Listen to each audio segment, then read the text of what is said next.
अस्सलामुअलैकुम सामीन। 30 मुहर्रमुल हराम है, 29 अगस्त है। ख़बर का उन्वान है महंगाई से परेशान इमाम।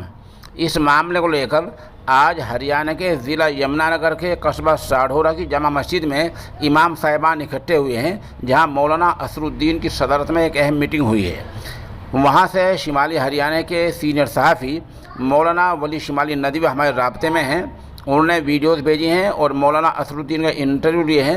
वो पहले हम इंटरव्यू पेश कर देते हैं और इसके बाद हम अपना तबसरा पेश करेंगे। पहले बता दें कि इस मीटिंग में मौलाना मोहम्मद असद कासमी सनौली से, मौलाना अहमदुद्दीन और मौलाना सलीम रहमानी पानीपत से, और इसी तरह कारी मोहम्मद शम्स करीमी, हाफिज़ हसनदीन बॉम्बेपुर, हाफिज़ मोहम्मद आरिफ इमाम जमा मस्जिद साढ़ोरा, कारी हशमत अली, हाफिज़ मोहम्मद आलिम इमाम मुकारबपुर, हाफिज़ मोहम्मद आकिल, हाफिज़ मोहम्मद तैयब, मौलाना हुसैन अहमद, मौलाना मोहम्मद ताहिर गासेड़ा मेवात, मौलाना फ़ारूक पंचकुल्ला, मौलाना अकमल पंचकुल्ला, कारी मोहम्मद असलम पल्ला, मौलाना आरिफ अम्बाला, मौलाना कासिम खिदराबाद, हाफिज़ मेहदी गढ़ी कोटाहा, मौलाना हिफ्ज़ुर्रहमान फ़िरोज़पुर नमक, हाफिज़ सईद पंचकुल्ला, मौलाना नसीम अहमद पानीपत, हाफिज़ मुस्तकीम और मौलाना शुएब पानीपत वगैरह समेत दर्जनों इमाम साहिबान ने शिरकत की है। अब आप मौलाना असरुद्दीन का इंटरव्यू सुने और उसके बाद हमारा तबसरा सुने। मौलाना असरुद्दीन साहब, ये मीटिंग जो रखी गई है इसका क्या मकसद है? असल में मीटिंगों की शुरुआत तो 28 तारीख से हो चुकी है। कल 28 में मेवात जोन की मीटिंग थी। आज 29 में यहाँ यमुनानगर में है, जो आपके सामने है। माशाल्लाह खासी जो है अच्छी तादाद में करीब सारे जितने अइम्मा हज़रात इस जोन में आते हैं वो सारे यहाँ मौजूद हैं। कल इंशाअल्लाह पानीपत में है। और इमामों की मीटिंग का मकसद भी क्या हो सकता है? इमामों की मीटिंग का तो सिर्फ़ एक ही मकसद होता है कि हमारी तनख्वाहें इस महंगाई के दौर में जो बिल्कुल सारे महकमों से कम हैं, उन तनख्वाहों में इजाफ़ा कर दिया जाए। यही हमारी मांग भी पीछे से चली आ रही है और इस मीटिंग का मकसद भी यही है। दूसरी चीज़ मैं अर्ज़ कर दूं, कल मैं एडमिनिस्ट्रेटर साहब की फ़ेसबुक आईडी पे एक चीज़ देख रहा था, जिसमें आपने एक वादा के लिए लिख रखा था कि मैंने कभी इमामों से कोई वादा नहीं किया। दूसरे आपने लिख रखा था कि मैंने ये जो है इमाम किसी के कहने से ये काम कर रहे हैं। ये भी मैं खोल कर बता दूं, हमें न किसी सियासी पार्टी से कोई मतलब है, न ताल्लुक़ है, और ना हम सियासी पार्टी के कहने से कुछ करते हैं। ये तो हमारे हुकूक़ की आवाज़ है। पिछले 1 साल से हम एडमिनिस्ट्रेटर के साथ जहाँ भी एडमिनिस्ट्रेटर साहब के प्रोग्राम हुआ हर जगह हाजिर रहे, क्योंकि हमें उम्मीद थी। और आखिर में हमारी उम्मीद ने जब जवाब दे दिया, जब 13 अगस्त पिनंगवा में एडमिनिस्ट्रेटर साहब ने 100-200 इमामों की मौजूदगी में ये ऐलान, ये वादा किया कि मैं इंशाल्लाह 1 हफ़्ते में आप लोगों की तनख्वाहों में इजाफ़ा कर दूँगा, मगर अफसोस कि वो नहीं हो पाया। हम उसी चीज़ को लेकर 23 अगस्त को हेड ऑफ़िस गए थे।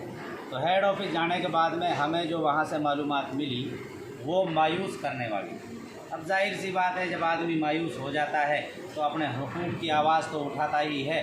दूसरी, बहुत अच्छे से जो है इमामों की बात पर तवज्जो भी दी थी और चौधरी जाकिर हुसैन साहब एडमिनिस्ट्रेटर की तरफ इशारा भी कर दिया था कि भाई तनख्वाहों के मामले में ये बैठे हैं। और बहरहाल उन्होंने ये हरी झंडी दे दी थी, आप बढ़ाइए। अब इतने होने के बाद भी अगर ना हो तो आदमी नाउम्मीद नहीं होगा, यानी मायूसी नहीं होगी तो क्या करेगा। तो ये उन्हीं चीज़ों को लेकर मीटिंगें हैं।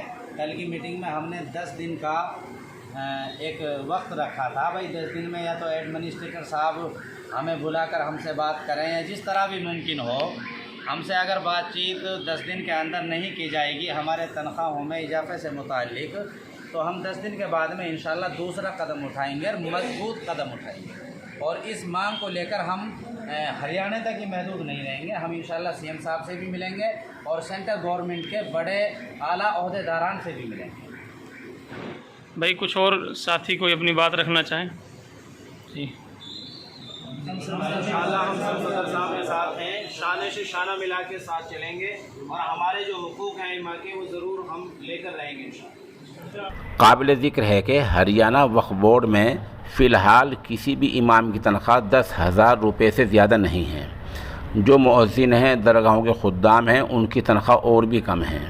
आप जानते हैं कि आजकल खाने पीने की चीज़ों की कीमतें आसमान को छू रही हैं।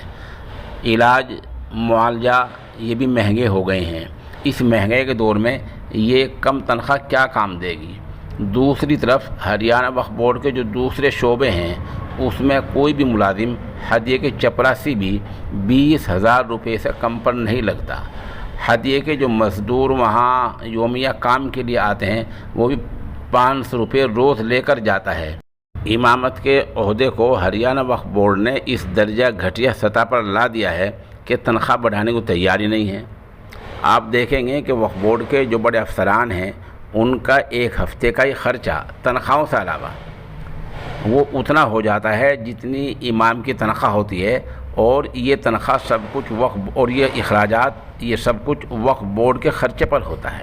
तो सवाल ये है कि ये पैसा आता कहाँ से है। जब इमाम का नंबर आता है तो वक्फ बोर्ड में पैसा कम हो जाता है, और जब वक्फ बोर्ड के अफसरों के सफ़र के अखराजात, टीए और बहुत सारे अखराजात आते हैं तो पैसा एकदम आ जाता है। तो सवाल यही है कि आखिर गोरख धंधा है क्या। हरियाणा वक्फ बोर्ड के एडमिनिस्ट्रेटर साहब इस तरफ तवज्जो क्यों नहीं दे रहे हैं। हमारी उनसे दरख्वास्त है कि वो तनख्वाह बढ़ाएं और महंगाई को देखें, और अगर तनख्वाह नहीं बढ़ाते तो इमाम साहिबान को मजबूती के साथ कानून के दायरे में रहकर एहतजाज दर्ज कराना चाहिए।